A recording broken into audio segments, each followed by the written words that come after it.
Porter Lamb at your service. The elders told me that you'd be coming. They tell you about what happened to Tong? Just the basics. Well, nothing's basic about this. I've seen people shot, stabbed, beaten to death. Hell, I've even seen a corpse that was so dry and desiccated I could have sworn a vampire got to it. None of that's got anything on this. Brace yourself and go on in. Uh-oh. Tong's Sensory Carnival looks like a scene out of a B-grade slasher sim. The cloying scent of incense hangs thick and pungent in the air, emanating from the small shrine in the corner of the shop. Unfortunately, it does nothing to cover up the reek of death and clotted blood. Despite the ragged remnants of Elder Tong littering the floor, the rest of the shop appears to be in good order, at least at first glance. Nothing is broken, tipped over, or otherwise ransacked. So, I was thinking about this earlier. Like, in Shadowrun, I think, Returns, I went into a whole spiel about what a sim is, but I think Shadowrun Hong Kong does a good enough job of presenting things within a certain context that they're easy to understand. So I don't think I have to go into the big, like, lore things. There are some things that I'll probably go into a little bit eventually, like, well, I've kind of missed my chance to talk about the Awakening, but there are some things that I'll probably need to expound upon that aren't really fully explained. I'm trying to think. Actually, I think most things are fine. This game does a good job of, like, explaining what certain things are. As you're about to step further into the room, you glance at the ceiling and walls. The blood from Tong's body isn't just confined to where his remains lie. Drying blood is spread about the walls and ceiling as well. Great. Love it. That sounds good. That sounds... wow-wee. Tong's body is a ruined mess. The destroyed ruin of his face is barely recognizable, and what is left of his body would best be described as savaged. All of his limbs have been torn off, and a pile of flayed skin lies next to the remnants of the Wampoan elder. The Wampoan's clothing has all but been reduced to rags and tissue by cuts and tears, apparently sustained during the flaying. At this point, the only thing holding what's left of his body into a semblance of human form is the hair-thin fiber optics of his cyberware. Gobbet puts a hand over her mouth, speaking in an uncharacteristically serious tone. Sweet heaven, Alley Cat. I haven't seen anything like that since Auntie Wong tried to stash some cred sticks in a devil rat's nest. It takes a lot to turn my stomach, but we sure have a winner today. This is seriously messed up. I'll second that. This isn't a murder, this is more like, I don't know, a feeding frenzy. If it weren't for the skin, I'd say Tong stepped on a goddamn mine or something. I will have Gobbet assense the body. You're the boss. Man, this is gonna be unpleasant. Gobbet closes her eyes, taking a deep breath. After a moment, she opens them again and makes a strange grunting noise. There's no fear here, Alley Cat. No anger either. Just this kind of satisfied feeling. Tong never saw it coming, and whoever did it was professional about it. Which is pretty odd, because nobody's professional about eviscerating a body, as far as I know. You mean the attack wasn't some kind of animal attack? I don't know why the killer was after Tong, but it definitely wasn't any kind of mindless creature, or even someone particularly passionate. It was someone who planned this and executed it and was glad about it. I don't know, it kind of feels like it was just business as usual. Alright. How much karma do we have? 1? Do we have any points in biomedical?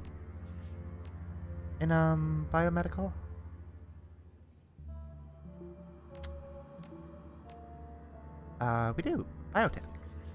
We need like... we'll need 5 points to get Biotech 3. The walls are covered in splattered and smeared blood, most of which has hardened into a crusty, congealed paste. Thick tracks of it run laterally. It looks like the blood has been deliberately smeared. Hey, Alley Cat. I don't know a whole lot about science or all that, but I know what blood looks like when it hits a wall. This isn't natural. Somebody deliberately smeared blood all over these walls. See how it looks like it's got paint trails? That's because somebody used Tong's parts like a brush. So they painted his walls with blood? Why? Do I look like a psychologist to you? Maybe because they're a freak. Maybe they're one of those sick serial killers that sees their murders as art. I got no clue. All I know is what normal blood looks like on a wall, and this ain't it. Some people have a bad grasp of art. I knew this guy in Kwantung who used to make music out of stray radio static and panic button calls. Called it Crisis Wave. It was awful. It does sound awful. Tong's bathroom is immaculate and the drains are tiny. Whatever killed him didn't exit through here. That's good. Tong's desk drawers are open and the safe that's built into one side has been opened. There's no sign of tampering and the green light next to the word unlocked is blinking. Whoever opened the safe did it with a key fob. Inside are several blank cred sticks, but no sign of any with money on them. Looks like someone looted his stash. A guy like this wouldn't keep only empty cred sticks in his safe.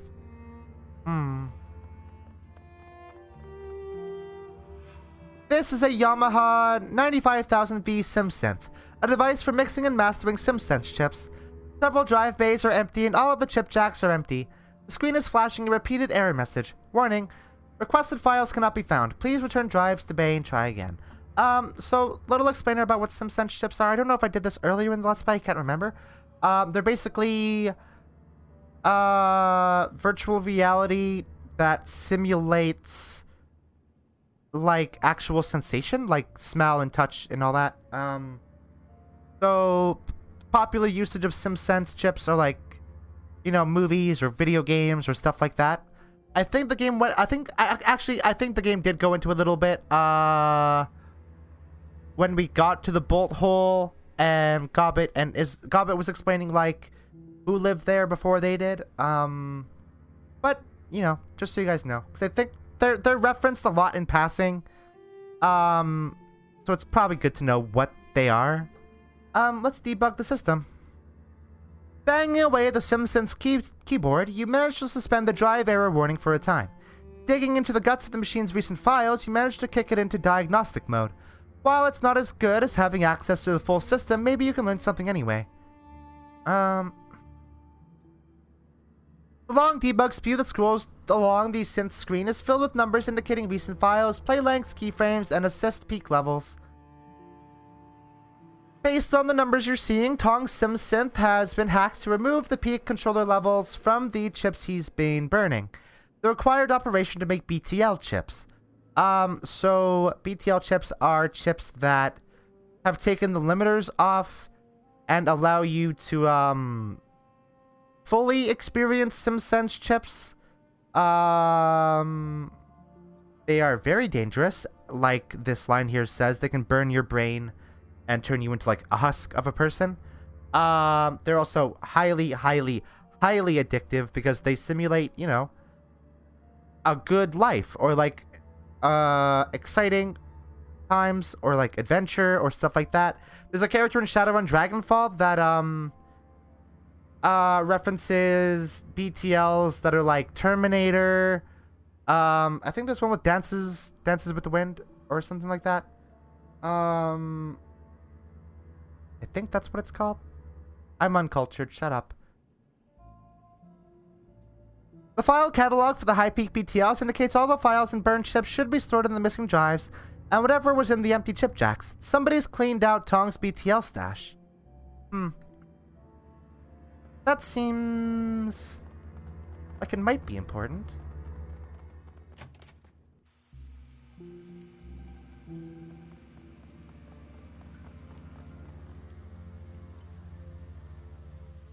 This orc is busily snacking on a steamed bun. As you approach, he wipes off one of his hands and sticks it out toward you.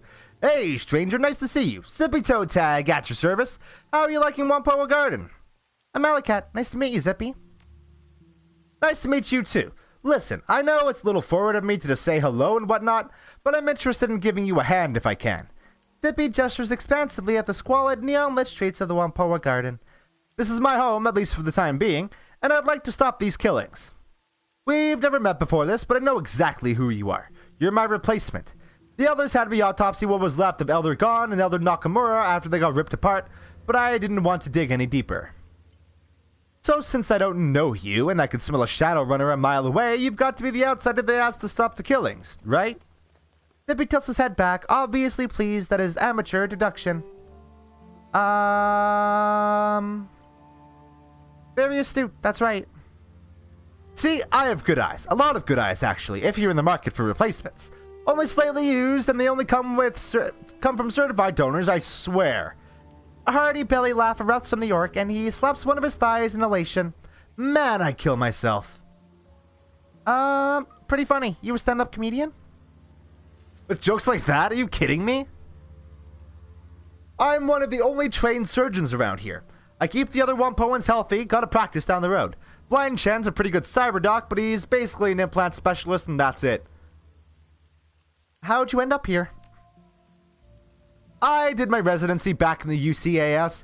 Could have become a real MD too if things hadn't gone south for unrelated reasons. Zippy opens his coat, revealing a cyber deck. He pats it proudly. I also deck a little, but I'm better at slicing skin than ice. Wampoa Garden seemed a good fit for me. You must have a lot of customers. That's the chip truth. I have to charge to cover my costs and eat, but it's damn near free service. There's always a waiting list, but it's good, honest work. I like helping my neighbors in the community. We all look out for each other. If somebody messes with one of us, they mess with all of us. That kind of community is rare as gold these days. How many places have an ethos like us? Not the damn corpse, that's for sure. I've lived a lot of places, done my fair share of shadow running, but this place is special. It's been a long time since I really felt anywhere was a real home. Zippy looks off past you toward the Wampoa Garden streets. His expression grows wistful, like he's remembering something from a long time ago. I'm sure I'll move again, but not for a while. I'm not done with the city or these people. So is it fairly peaceful around here? For the most part, other than these killings, we don't have much by way of problems. We do information security for the triads, and that makes us fairly impervious to anyone who wants to start trouble. Anyone starts something, we hit him in the matrix, while our triad friends hit him in the meat space. Some small-time gangs have tried pushing in here before, but they backed off when they figured out they weren't just picking a fight with Tang and his guys, but with both the Red Dragon and Yellow Lotus. They got the message real quick. What was left of them anyway. Let me ask you about Wampoa Garden. Sure thing. What do you want to know? What are your thoughts on the murders? There was a sharp intake of breath as Zippy shakes his head. Pretty gruesome business. Gon died from a broken neck. Looked like someone had wrenched it around, then his arms and legs were cut off. Some skin flayed away, too. Nakamura had his throat ripped out by someone with pretty sharp teeth. At first I thought it was a devil rat, but the teeth marks were all from something with a humanoid jaw. I didn't look at Yatunde. From what I saw at a distance, it was the same story. Didn't seem much point since I'd seen it twice already. As for Tong, from what Porter told me, it was Gon and Nakamura all over again. You take a look at him yet? Yeah, it's the same as you described for the others. Zippy shakes his head sadly. Damn, I liked Tong. The BTL business is unsavory, but the man had to eat. And his regular sims were great. Generally all-around guy. All-around nice guy. Friendly with everyone, never had anyone mad at him. There ain't no justice, let me tell ya. What can you tell me about the elders? Zippy laughs, shrugging. Well, they're an eclectic bunch, that's for sure. Where to start? Ung's the spiritual leader here. She's the voice of the Wampoans, I guess. A lot of her close friends are really more followers, since she's something of a priest for the machine spirits. Maybe it's a cultural thing for people who grew up here, but it's never called to me. Still, she makes a damn fine pot of tea.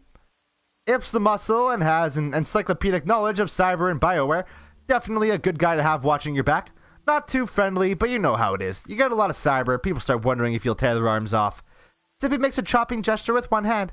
He's got moves straight out of Blood Carnival 3: The Reckoning. Terrible movie, but great fight choreography. What about Tang? I don't know much about him, but I think he's got some kind of fetish for automation.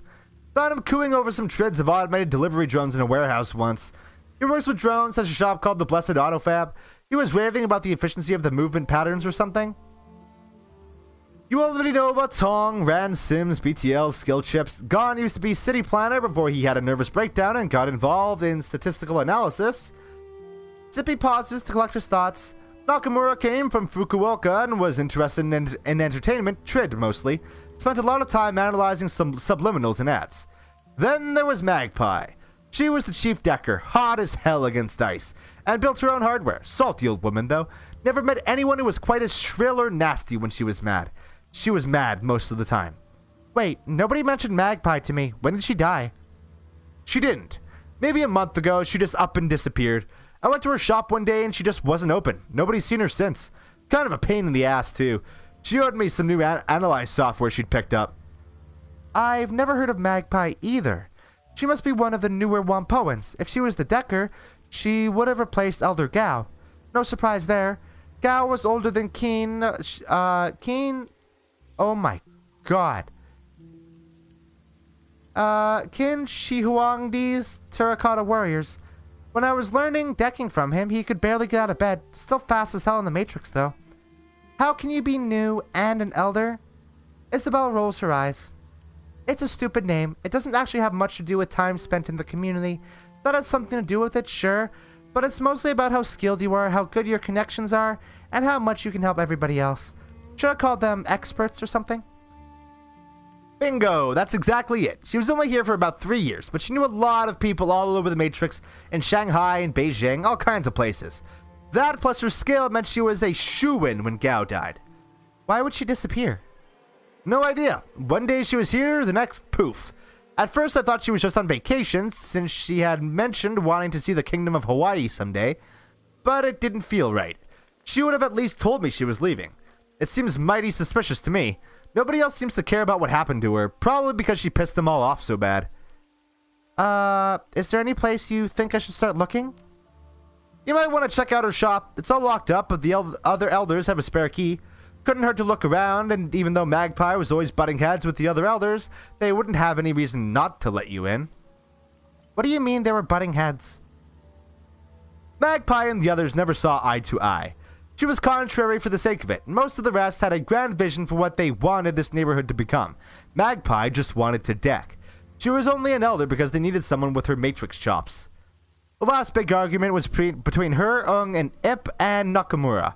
It was over something relatively trivial. I think Nakamura wanted to expand the pirate trade business into the Matrix, and she just absolutely refused. She sounds like she didn't care for entertainment taking precedence over business. That's exactly it. She gave Nakamura an earful, let me tell you. She said something about not using up valuable bandwidth for trivial entertainment bullshit. Anyway, it went from there into this rant about how she wasn't going to let Tang expand his drone business any further because it would get too much megacorp attention. They accused her of blocking them just because she could, which is probably true. Lots of screaming. What do you mean blocking them? Everybody needs her matrix skills for their businesses to run properly. There are other deckers, me, say, or Mo Janebi, but she had the infrastructure. If their project didn't interest her, she wouldn't even give them the time of day. She's a real hardhead about having her time wasted, but she figures if she's not interested in something, it has no value objectively. Kind of a major blind spot, if you ask me. Could you let me into her shop? No can do. Not because I don't want to, but because I just don't have the key. You'd have to get it from Ip. He's taken over all the Matrix infrastructure maintenance since Magpie disappeared. He's not as good at it as she was, or as I am, but they're not going to let anyone who isn't an elder take care of that kind of critical stuff. See you later, Zippy. We should go get that real quick, I think. I think we'll do the rounds, talk to everybody.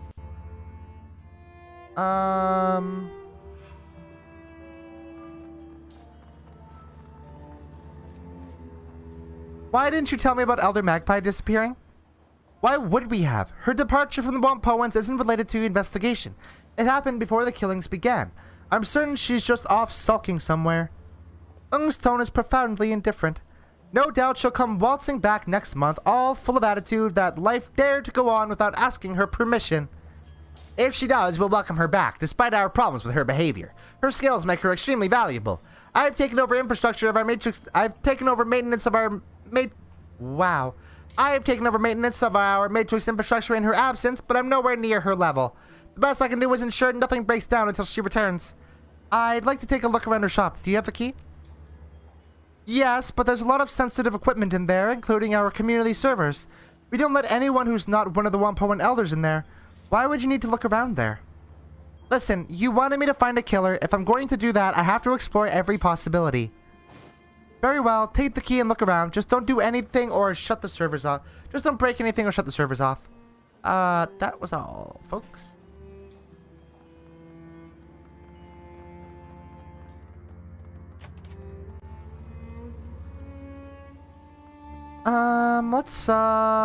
Let's talk to everybody in town first. Because that seems important.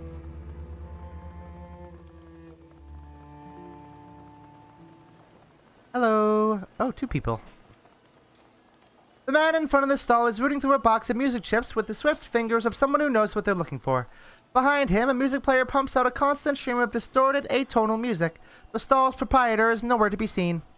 Can you believe this? They've got 4 bootlegs of Echelon 60, the unreleased Enoch Ian Keys double chip show from Brazzaville, but absolutely 0 chips from Shotgun Bloom. This stuff is purely second rate. Hey man, don't get down on Echelon 60. I saw them when they played that unlicensed show at the old Choco Tart factory out in Suan Wan. The show was amazing, even if the police had to break it up midway through the second set. The music aficionado waves his hand dismissively. The show might have been great, but come on, Echelon 60's old news.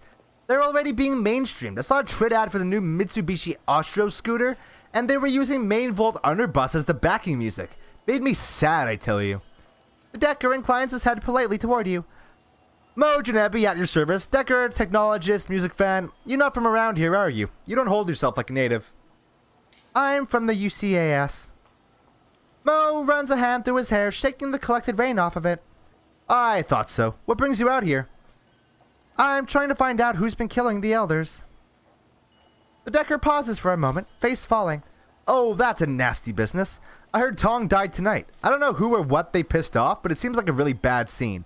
I'm trying to keep my nose out of it. Still, I like this place. Is there anything I can do to help? What can you tell me about the Wampoans? We're a collection of freaks, geeks, nerds, and tech junkies. This place may look like a third world bazaar, but believe me, we have stuff here that's cutting edge in almost every field. Mo swells with pride and plants both hands firmly on his hips. Maybe it's not as advanced as the stuff the Megas have in their development lab, but it's as advanced as anything you can find in a store. People come from all over the world to buy and sell here and work out deals for big shipments.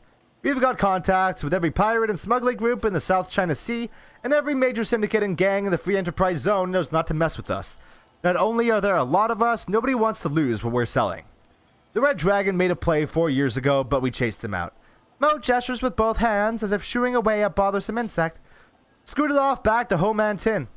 And they've never been back. Good for you. That's how you survive. It's all about playing the angles. Yeah, it pissed them off, but then we sold goods to the Yellow Lotus at a discount. In exchange, the Yellow Lotus kept them off our back. You don't have to beat up the big guy to win. You just have to make him step back so the other big guy sees off balance. Stand-up fights are for the Megas. We're about survival, just like everybody else in the shadows. Know anything about the murders? I'm trying to stay as far away from it as possible. I'm not connected enough to hear anything important, and all I talk about monsters is just plain dark. I'm not afraid of monsters, but I don't want to get their attention. All I know is that a couple of months ago, we had Elders Nakamura, Yatunde, Gon, and Magpie. And now we don't. I've heard about Magpie. Sounds like she was kind of vicious. To be blunt, she's a hateful, shrewish old badger of a person. It was always her way or the highway. She'd butt heads with the other elders over damn near anything. The last fight she had was with Tang over something or other. I guess she ended up throwing some of his micro-drones into a deep fryer and threatening to kick his ass around the block. What was her line of business? Matrix gear. Her shop's called the Jackpoint. Not very imaginative, I know. She always had the hottest programs, best chips, and made some killer decks for anybody willing to pay her rates. It cost plenty of new yen, but she was one of the best in the business, at least in Hong Kong. If you want to know more about her, you should talk to Zippy. He's one of the only people around here who got along with Magpie.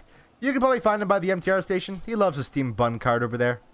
What's your area of expertise? I'm a Decker. I used to be a company man for years. Pushing code on their servers, smearing the little cyber pukes that would try to get into our secure systems. I made a pretty good living. I had my own place on the 48th floor and a corporate skyscraper. It was the kind of thing the Sims teach you everybody reaches for. The dream life. That sounds like hell on earth to me. Mo chuckles, running a hand through his hair. Well, it wasn't so bad at the time, but in the long run, I think you're right. I'm not as comfortable out here on the edge, but I'm a lot happier. I found out the company wasn't what I thought it was. Sure, they paid me well and kept me in creature comforts, but I accidentally looked over some misfiled reports while cleaning out a company data store. Turns out one of the company's security riggers had gotten drunk and blabbed about some project or other being over budget and behind schedule. That's not good. It'd be a fireable offense, right? Mo purses his lips, his gaze going distant for a moment. Well, I guess upper management was worried that info would hurt their stock ratings by a fraction with a point or two. So they fired the guy. With a 308 round right through the skull.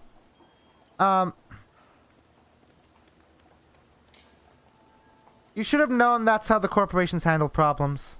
Well, I sure as hell know it now. You get a wake-up call like that, it'll really open your eyes. It may only have been fractions of a point, but that was still tens of millions of new yen. I guess that went beyond a firing offense, directly into murder territory. What's worse, since I now knew about both the project and the murder, I could be next in the firing line. I knew I wasn't worth the expense to hunt down, as long as I kept my head down, so I came out here, looking for like-minded deckers. I guess I ended up staying because I could get a semblance of community out here, and couldn't get that in many other places. Alright, see you later, Mo. Let's talk to Breaker Hui. Breaker Hui. An imposing troll stands in front of a stall overflowing with weapons of all sorts. Pistols, rifles, and even brass knuckles overflow onto the rug around him. Oh there, you look like a woman who understands the value of self-defense. Breaker Hui at your service, and I can promise you I can help you defend yourself. What do you say? Want to take a look? I'm more interested in information. Yeah? Tell me what you want. Maybe I can help you out. Know anything about the murders? Just that elders have been getting hacked apart. I've tried to stay away from it all. No sense painting the crosshairs on my own forehead, right? The troll shrugs indifferently. I'm nobody important, and I aim to keep it that way. What are your impressions of the Wampoan elders? Can't say I associate with them much. They organize big trade deals with the Aloha Joa pirates, the triads, and legitimate businesses. They tell us if somebody's been blacklisted and dispense justice when someone breaks the rules. Beyond that, they leave us alone, and I leave them alone. I'm just not important enough to register on their radar. You know anything about Elder Magpie? Never met her, thank God. She ran with the Deckers mostly, since she dealt in chips and software. I heard she was hard to work with. I think the phrase I overheard was that she shrieked like a harpy with a fresh corpse. I don't know. You should ask Zippy, though. He's a sharp one with the deck, so he'd probably know her better than most. Aside from Tong, who slings the BTLs around here? The Red Spear Gang. They run up in here sometimes, but don't cause any trouble. Check out the parking garage south of here, though. They usually hole up in there. Step light, though. If they don't know you and you cop an attitude, they'll put you in the ground. Funny thing, I heard there was a shootout with some Hong Kong police in the garage a month ago. I was away in Beijing at the time, so I didn't see it directly, but everybody was talking about it when I got back. Why is that funny? Because we don't let the HKPF in here most times. We shoot at them if they try. Every time they come in here, it's bad for us because they're always looking for a scapegoat. Why would the elders let them in? Nobody knows. See you later. That's interesting. Very interesting. Hey, dude. Let me have some dango.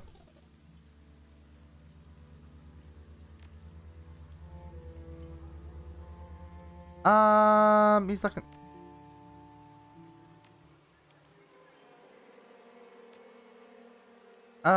Yeah.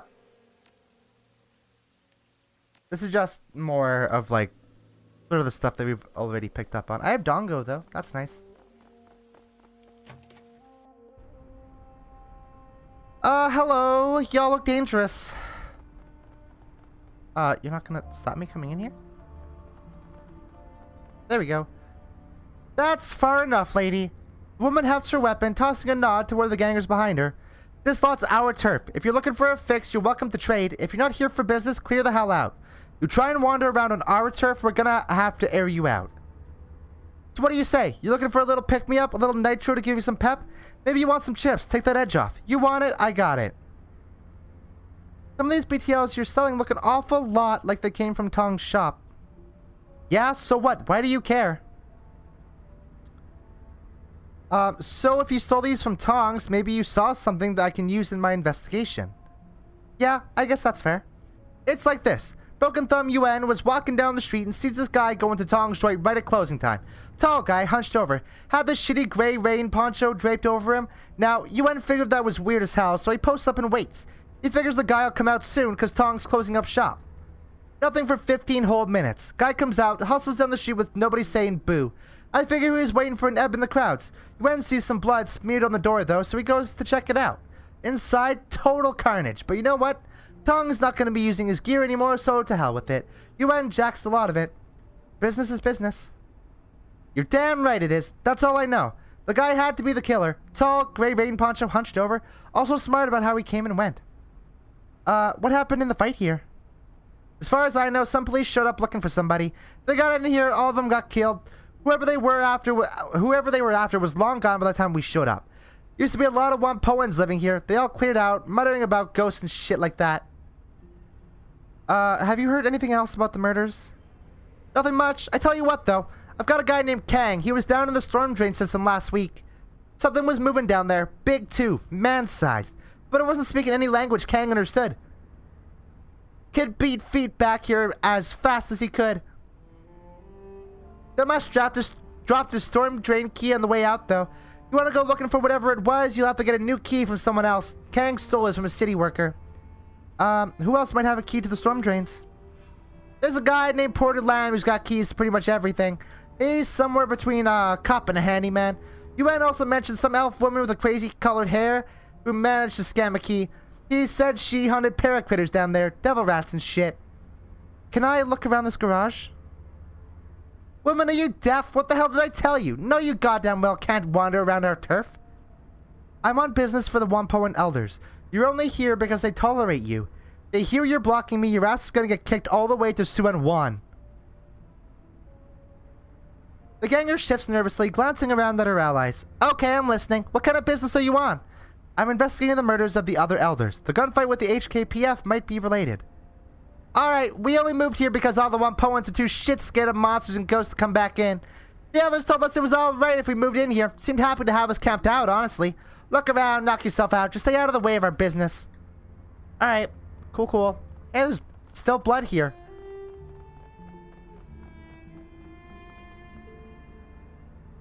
Dried blood and bullet holes pockmarked the floor. Pillars and walls of the parking garage. Judging by the amount of blood staining the floor, multiple people died here. To call the scene bloody would be to do it a disservice. This was a massacre of tremendous proportions. Look at this, Alley Cat. Thugger points to several scratches in the floor and in the pillar. These scratches look like they're from a long-bladed weapon like a sword or machete. With a number of bullet holes in the walls and cars around here, they must have just been spraying wildly. Our killer must have fought the HKPF in here and cut them apart. Since they never found a body, I've got to assume the killer got away. Duncan checks the chamber on his assault rifle. I tell you what, I don't want to have to fight this maniac at close range. Fair. Dried blood and clots clog the drain. As you look closer, however, something catches your eye. An off-red color that doesn't match the hues of the gore around the drain. Bending closer, it appears to be a small nugget of some kind. I will fish the item out. The nugget, upon closer inspection, is a chunk of some kind of synthetic ferroplastic. It's got ragged edges as if it was broken off of a larger object. A number of small markings are partially obscured by scratches. I will examine the markings more closely. Brushing away some of the dust, you peer at the fragmentary bit of ferroplastic. The scratches and markings on the nugget look like Chinese, but despite how closely you look, you can't decipher their meaning. After a moment, you realize the reason. Not only are the markings fragmentary, the language is actually Japanese. The characters are close enough to be familiar, but too different for you to read. Maybe an expert in armor or foreign languages could help. You know, I'm not sure who in Wampoa Garden speaks Japanese, but Winkei Kwok has her shop down in the Wampoa itself by where we met the elders. If anybody around here would know about armor, it would be her. Good to know. Thanks, Isabel. You are very helpful to have here. I love you.